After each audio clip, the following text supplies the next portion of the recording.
Hello, one and all. This is Luckless Lovelocks. Welcome back to 999. And I really screwed up last time. I forgot about W. So I wrote down on my sheet of paper here, V, X, Y, Z, or Z, depending on where you live. And forgot to write down W. So Z is actually 35. So let's see if that works. I couldn't think of anything else. So I'm trying this out. See if this works. It isn't it. I have no freaking clue. Okay, so 35, 14, 27, 24. Nice! I was so confused. I was like looking at all these different things, thinking about it. And then I was like, wait, let me just recalculate these numbers. And yeah, I screwed up the alphabet.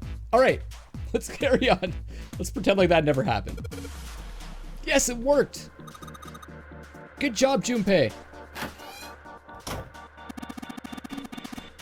Excellent. You seem to have unlocked it. Good work, Junpei. All right, let's go.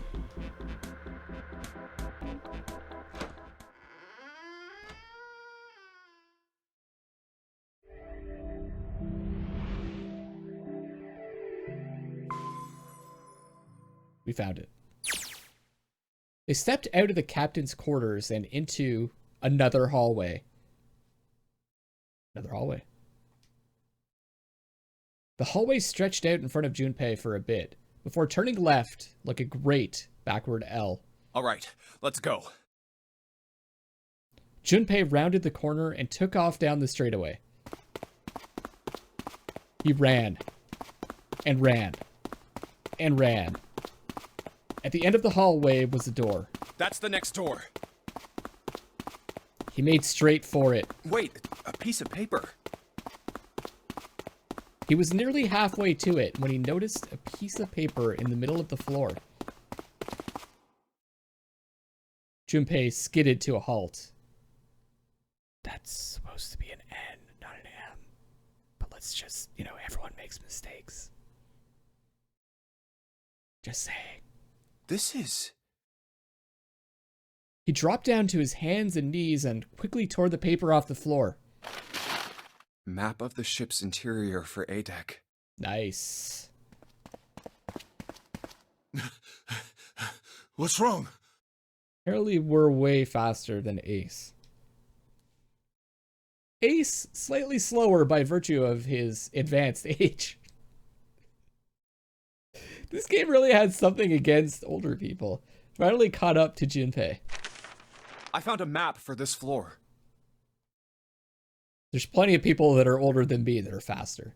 He showed Ace what he snatched from the wall. He looked at it long enough to determine what it was and nodded. I see. With that, he began running again, past Junpei. Well, that was anticlimactic. I love the false cliffhangers in this. I should keep this, though. Junpei shoved the map into his pocket and got up to follow Ace. But something stopped him. Hey, where's Clover? He turned around. Was nowhere to be seen. Clover was nowhere to be seen. Damn it, what the hell is she up to? Junpei muttered angrily under his breath and took off back the way he'd come. As he stomped around the corner, he saw her. She was standing in front of the door to the captain's quarters, her hand on the doorknob. Clover! Huh? As Junpei watched, she closed it gently and quietly. Could we even interact with the body?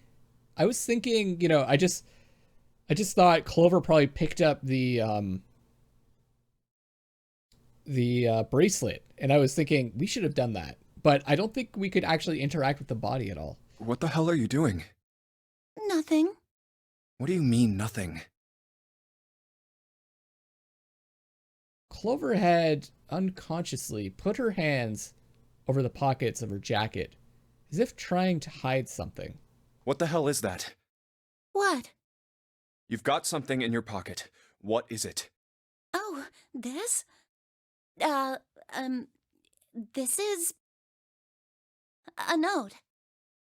A note? Yeah, I found it in the pocket of the guy with the captain's clothes. It said something about the darkness of the sinister hand or something. What the hell? Let me see it. Kind of important, Clover. No, not right. But Junpei wasn't going to get to see it. From the other end of the hall, he heard Ace's voice. Hey, Junpei, Clover! What are you two doing? Hurry up! He's getting mad. That's two things we need to find out from Clover. Clover shrugged. I'll show it to you later, all right? Come on, we gotta hurry. Before Junpei could protest, she was gone. I wonder if the name she was going to say was Alice. Now, I was thinking before it might be Akane, who's June, but now maybe it was Alice, I'm thinking, given what we've experienced. Around the corner and off down the long stem of the L. A note. A note. Junpei was curious. But there was something else that bothered him. From the look of that pocket, it doesn't particularly look like just a note. She took the bracelet as well, I bet. Jeez, what are you thinking? For crying out loud. Junpei did his best to convince himself that it would make sense later and ran off after Clover.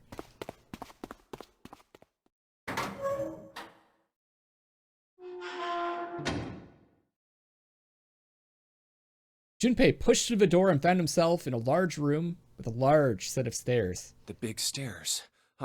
So this is where it ends up.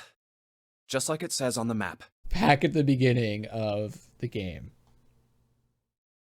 It was just what he'd expected to see after reading the map. His I see after reading the map himself meant that Ace had probably realized the same thing. Ace, did he head down? He put his hand on the handrail and leaned over to look down. Oh, there he is. I don't see him. Is he the statue? Look, the 4 others are there too. And not just Ace. Santa, June, Seven, and Lotus as well. Really? Let's join them. Junpei and Clover glanced at each other and hurried down the stairs. They reached B deck at the same time. Junpei, Clover! June's face was excited. Something had happened. That much Junpei could tell by simply looking at her. What's up? Given their situation, he was not inclined to be excited about sudden developments. June, however, couldn't contain herself. We found it! Found what? We found it! What did you find? The last door! Nice! We found door 9! What? Come on! Just follow us! We'll explain on the way! Okay. Seven turned and jogged off down the stairs. Well, if that's the case... Wait for me. We should get going as well. The rest followed. Junpei! We finally made it! The relief and excitement in her voice echoed what each of them felt. Yeah, it's finally time. Junpei wasn't quite ready to believe they'd really done it. At least, not just yet. Still, if everyone said that it was door 9, then it probably was. We've reached the end. He could feel his heart racing. A mixture of anticipation and fear ran through his veins, and he could feel his legs shaking. He was doing his best to maintain a sense of healthy skepticism, but he couldn't deny that the prospect of escape was an exciting one. Something's bothering me. Only 3 to 5 people can go through the numbered door. Also, what about the keycard that we got for the library? 7 of us are on our way to door 9. That means that, best case scenario, there will be 2 of us who have to stay behind. 2 people. Is there a way? Junpei looked over at the clock. 4:30. We've only got 90 minutes left. I've Oh got my no time God. to wonder about it now. Hey, Junpei! June! What the hell are you two doing? Hurry it up! By the way, it's not lost on me that June is called June and we're named Junpei. That's kind of ironic. Santa's voice jolted Junpei out of his reverie. Let's go, Jumpy! June took off down the stairs, jogging as quickly as she could. Yeah. Junpei followed.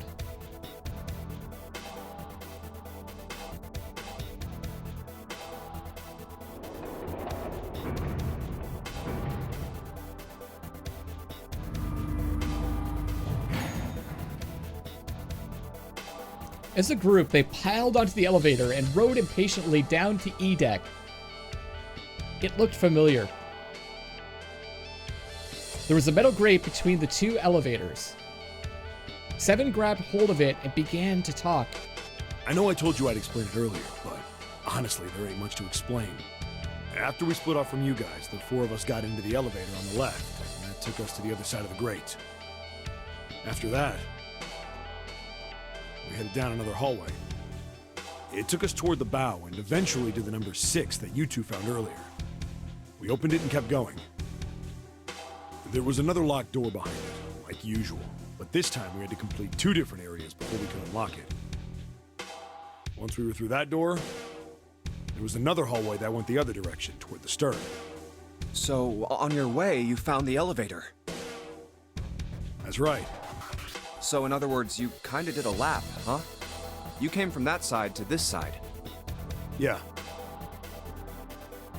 With that settled, Junpei looked around. I'm surprised we haven't told them about what we found, because we found some pretty crazy shit. So, where's the number 9 door? Over here. Follow me. Seven began walking down the hallway that led toward the stern. Junpei and the others broke into a jog to keep up with him. By the Fast way, walker.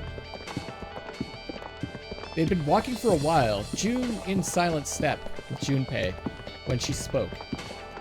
you know, it's because of Santa that we're all here right now. Huh?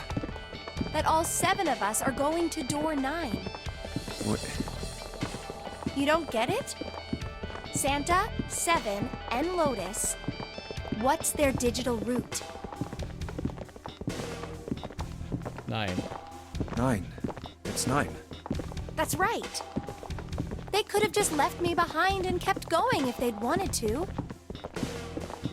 Okay, so now it's sounding like they're innocent of, well, I mean, we don't even know that Snake's dead, so. But they didn't. Yes, because Santa wouldn't let them. He said, we can't leave June and the others behind. That's why we went looking for you guys. And then you got on the elevator and went back to the central staircase. That's right. Well, I wouldn't have called that one. That Santa would be the one to stick up for you, I mean. Junpei felt his eyebrows knit as he considered that. Oh, don't get me wrong. Perhaps June had sensed Junpei's concern. I don't mean that 7 and Lotus said they wanted to leave me behind. Gotcha. We were just talking about it, and Santa objected to it first. Is that so? Junpei was about to respond when 7 suddenly stopped. We're here. In front of them stood a door. So, is this... Yeah. Junpei couldn't see 7's face, but he could see him nod. There's no other place for us to go. Nope. Just look around. There's a big old iron wall at the end of the hallway. The other hallways on the left and right are blocked by metal grates. I see. It looked as though 7 was right. The door in front of them was their only choice. All right, let's get moving. He pulled open the door and walked in. Junpei took a deep breath and followed. It appeared they'd been telling the truth. No way. The first thing Junpei saw as he entered the room was the number 9. Like all the others, it was a rough thing made of red paint. The door it decorated sat on the back wall of a rectangular room. Junpei ran up to it. The 9 door. It was a large double door with powerful styling. Something about it was almost majestic, and it made the red paint look especially garish. We're finally here. Junpei grabbed the handle and shook. It didn't budge, but then he hadn't really expected it to. The red was bolted to the wall next to the door. Its display read vacant. No doubt about it. This is door 9.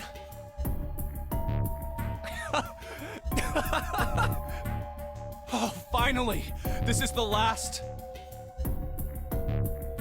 Junpei felt a flood of emotion wash over him. He felt a chill down his back, and his chest tightened even as his blood began to boil. There was a moment of complete silence. Junpei, look behind you. He turned around.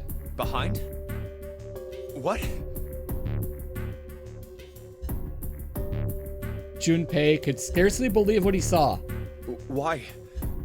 A door and a 9. There's another one? Oh my god. Hey, what the hell? What the hell is going on here? His words came slowly, and his brain struggled to understand what he'd seen. On shaky legs, he made his way to the second 9. It was a small door set parallel to the door they'd come through, but in the other corner of the room. 9. There was no mistaking the number, and if any more proof was needed, a red was bolted to the wall near the door. There's a red there too. That means... And of course it won't open. He grabbed the handle and shook the door, not because he expected it to open, but because he had to make sure it was real. But why? Why the hell are there 2 doors? It was Ace who spoke first. Do you think perhaps one is the right door and the other is the wrong one? Lotus was skeptical. I don't know about that. It seems unlikely. What makes you say so? Well, think about all the rooms we've been through so far. They're full of puzzles, but there are always hints about how to solve them. I'm pretty sure there aren't any rooms where we just had to go with our best guess and leave it to instinct to solve the puzzle. Do you really think that at the very end of the game, Zero's going to suddenly throw in something that depends entirely on luck? Then you're saying there's some sort of hint in this room. No, I don't think there's a hint anywhere in here. I searched it very well when I was in here before. I didn't find anything that might have been a hint, though. Well then, that means... Yeah, both of these are the right door. I mean, if you think about it, Zero never actually said there was only one door with a 9 on it. It is hidden, but an exit can be found. Seek a way out. Seek a door that carries a 9. True. Junpei began to mutter to himself. So if there are 2 number 9 doors, Does that mean there's 2 ways we can make 9 and everyone can leave? if we split it up right, That's not gonna work. Shit. Junpei blinked and looked up at Clover. She held out her hand. You've got a notebook and a pen, right? Can I borrow them? What if we had Snake back, though? yeah, here. Slightly confused, he pulled them out and handed them to her. Look at this. Clover opened the notebook to a blank page and set it down on the desk. Everyone else gathered around her and watched as she wrote down a series of numbers. You get it? The numbers on the top are all the combinations with digital roots of 9. The numbers on the bottom are the people who don't fit. There's only 8 possibilities if we split up into 2 groups of 3 or 4 people. So... If 3 people go through the door, then 4 are left behind. If 4 go through, then 3 are left behind, right? yeah. Clover nodded, almost as if she were pleased with herself for solving a difficult math problem. But if we had Snake, it would work, right? Because they're all 16, so we add 2 to that, and we get 9. No way.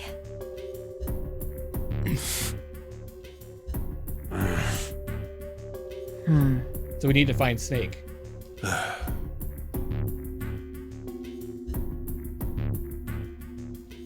The room went very quiet. Silence lay across everyone like a thick, heavy blanket. No one spoke. Their faces were blank. Come to think of it,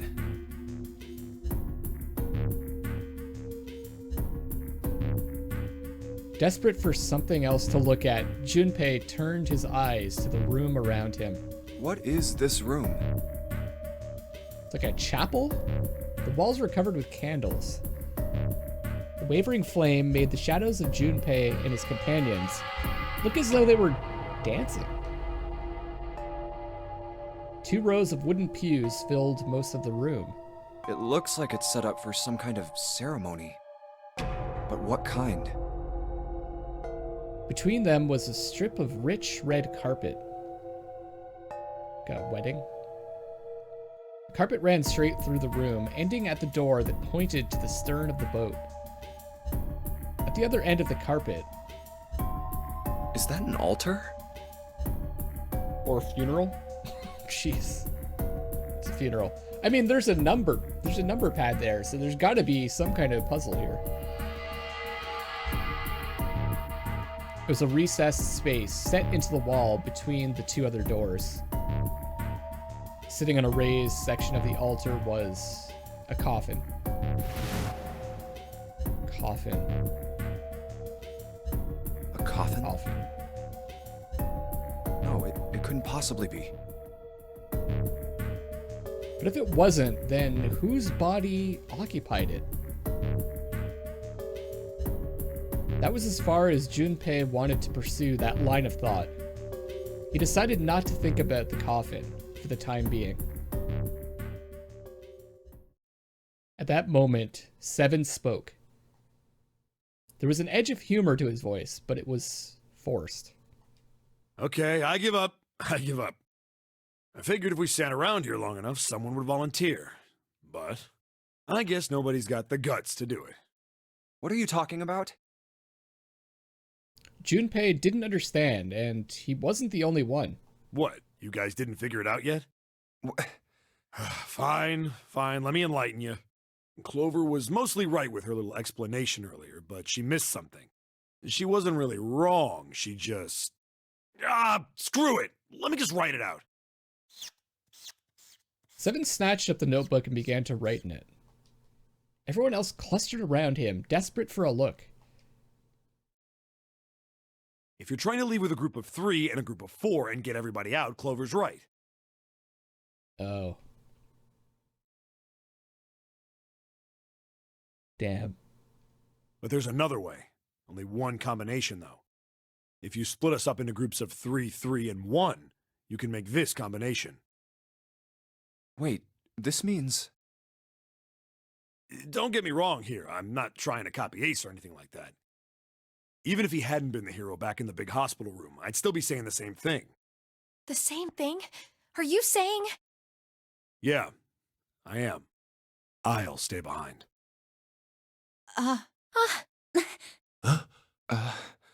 What? Why are you acting so heroic all of a sudden?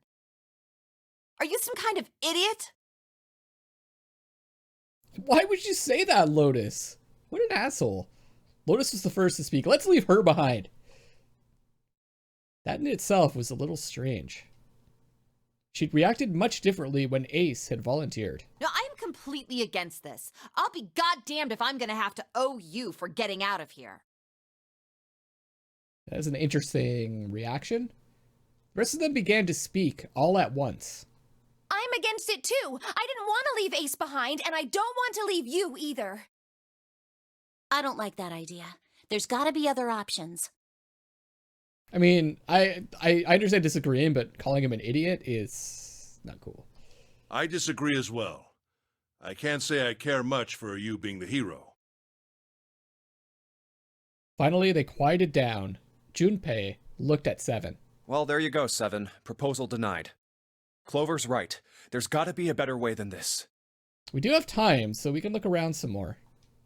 Seven made some noise that was somewhere between a derisive snort and a cough. Doesn't make any sense. He was doing his best to pretend they were making a foolish decision, but Junpei could see the twinkling of water at the corners of Seven's eyes. That was when Santa spoke.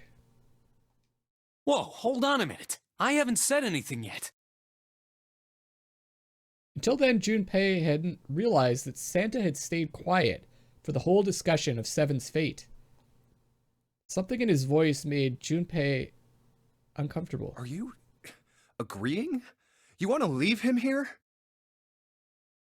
Santa shook his head. Nah, I'm against it. I don't want to leave Seven here alone. Then I don't see how it matters. I said alone. Huh? I said I don't want to leave Seven alone. There was a dull shine in Santa's eyes. They were cold and hard. Junpei felt himself shiver. What the hell are you? What? You don't get it? I can't leave just one person. I need 2 more. 3 people, including Seven. I'll be leaving behind 3 people. That's my proposal. No, those are my orders. Hold on. Do we need Santa for any way to get out of here? What do you mean, orders? What the hell makes you think you can order us around? Who the hell's gonna listen to you? You all will. In 3 seconds, you won't have a choice. What? 3, 2, 1. Santa was so fast, Junpei could barely see him. When he moved, it was almost like watching a dance. His feet moving like lightning. He spun and... What the fuck? He had June. See? I told you. What the hell? His lips curled into a cruel, mocking smile. Huh? What? A shudder traveled the length of Junpei's spine. His chest froze and he could feel his breath go stale in his lungs. Nothing made sense. Junpei felt as though his head were about to explode. Santa's sudden change in attitude, saying that he needed 2 more. The gun in his right hand, a revolver. Santa had grabbed June from behind and pressed what Junpei's shaken brain identified as a revolver, roughly against her temple. Why? What the hell is that? Where did he get that from? Where on earth had Santa possibly found a gun? Junpei's questions roared in his mind, but his mouth refused to ask them. Seven spoke, almost as though he had sensed Junpei's confusion. The gun's from the other room. What room? One of the rooms behind door 6. I should have known he was gonna do this. I should have taken the gun. Well, it's too late now, fat ass. Damn it! A mixture of fury and frustration twisted Seven's face, and he glared at Santa. Santa, for his part, didn't so much as flinch. The corner of his lip twitched into a slightly wider smile. Then the smile faded, and he began to move. He walked backward, dragging June with him. Before long, his back was resting against the door. On the wall next to him was the red. He put his hand on the scanner panel quickly and then forced June to do the same. Holy shit, we've got to fucking decide fast.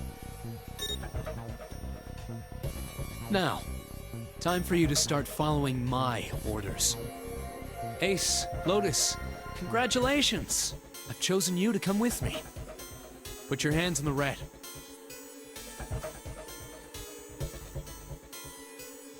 That was what Santa had meant when he said he needed 2 more. Hey, you deaf? I gave you an order. Santa's eyes narrowed to slits. He glared at Ace and Lotus. They stayed, frozen, like deer caught in the headlights of an oncoming car. Right, fine. I didn't want to waste any bullets, but you guys just don't get it. No sooner were the words out of Santa's mouth than his hand twitched. And the gun roared. Oh, God.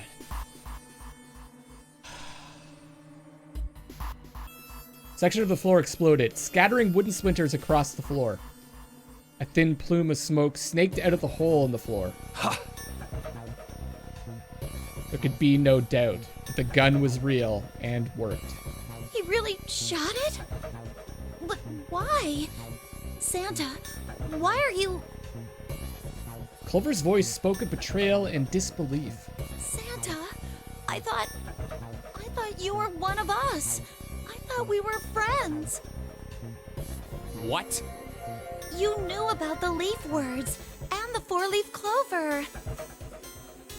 Santa's cheek twitched, almost imperceptibly. What the hell is that shit?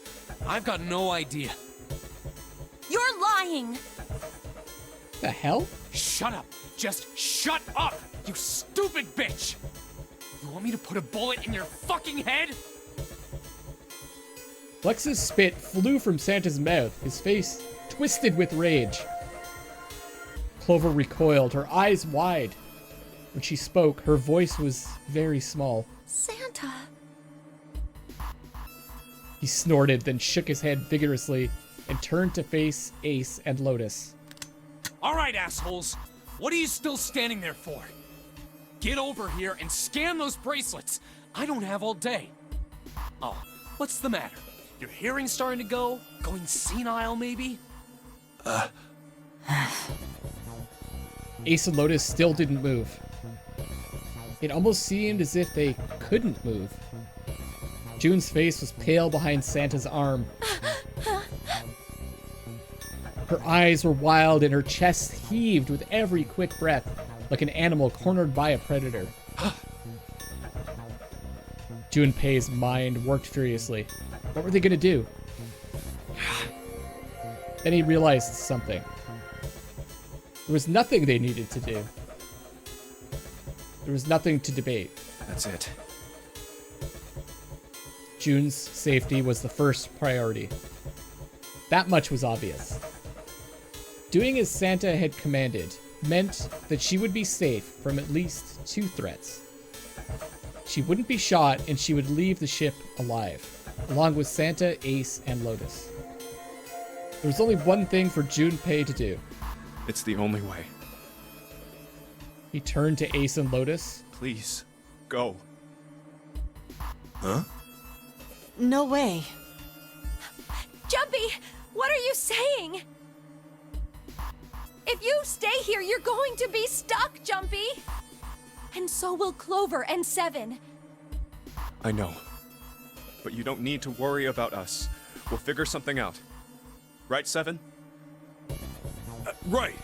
You just leave it to us. It's gonna piss me off to do what Santa says, but... Don't worry about me either. There's still something I have to take care of. No, no, you can't! Ace, Lotus, don't come over! Don't worry about me, please! June was almost crying. Junpei walked around behind Ace and Lotus. He gently placed a hand on each of their shoulders Please. and pushed them toward the door.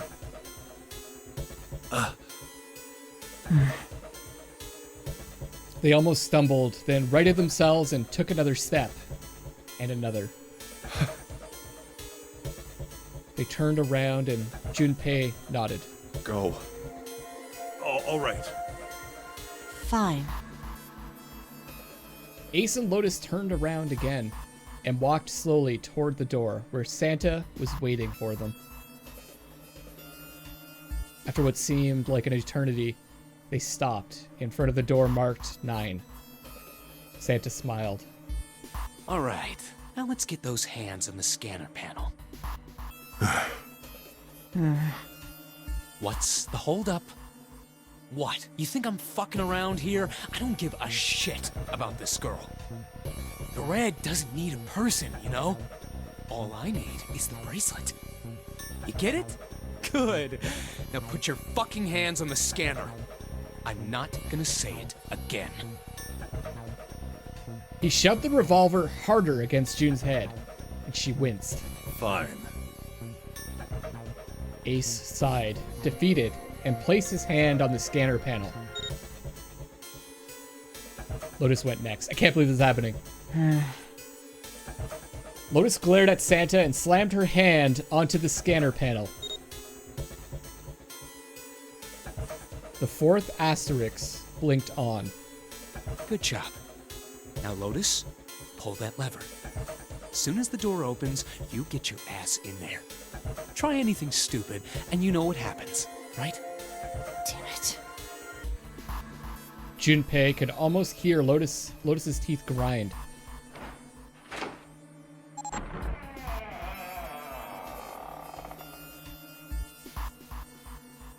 The door slid open. Door number 9 opened at last.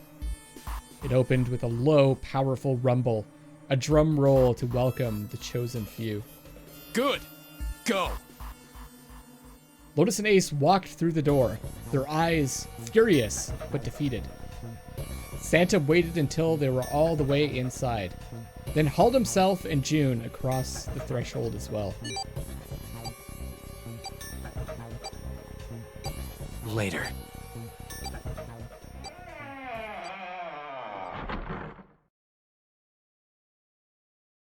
After exactly 9 seconds, the door swung shut.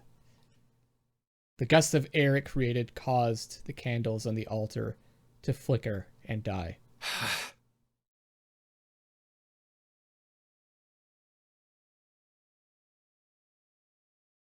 The room fell silent.